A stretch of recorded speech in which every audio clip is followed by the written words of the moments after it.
Turkey's ruling Justice and Development Party, AKP, deputies have prepared a fresh bill to boost the government's control over Internet.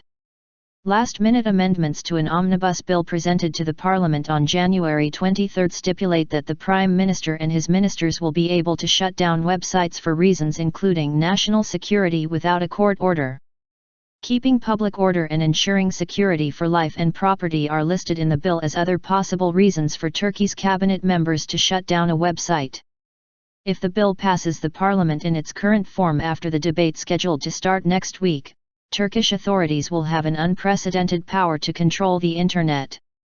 According to the proposed procedure regarding the measures against the threats listed in the bill, Turkish officials will first try to block the specific content on a website.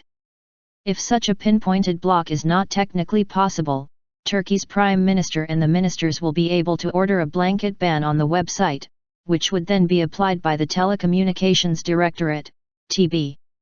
The ruling AKP's efforts to boost its control over the Internet had been intensified since the Gezi Park protests in June 2013 and the massive corruption investigations launched in December 2013, targeting government figures.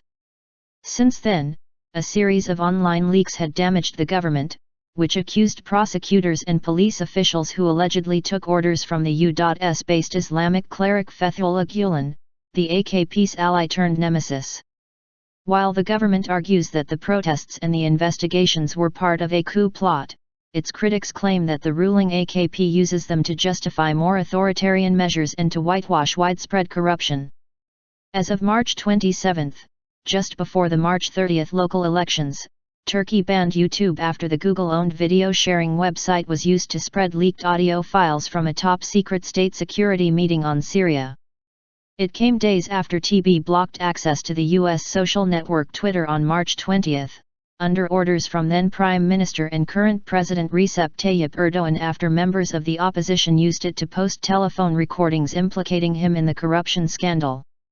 In September 2014, as part of another omnibus bill, the government granted TB extraordinary authority to monitor Internet users and block websites and their content without court permission.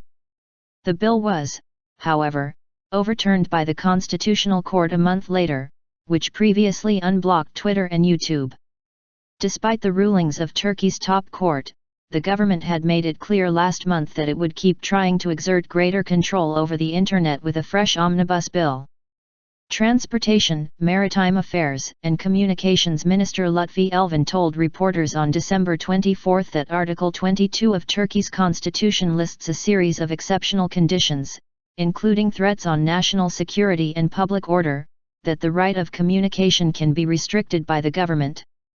However, Turkey's opposition parties, several NGOs including most civil rights associations and the Turkish Industrialists and Businessmen's Association, SAD, as well as the European Union, opposed the government's view on the grounds that it would severely violate democratic rights.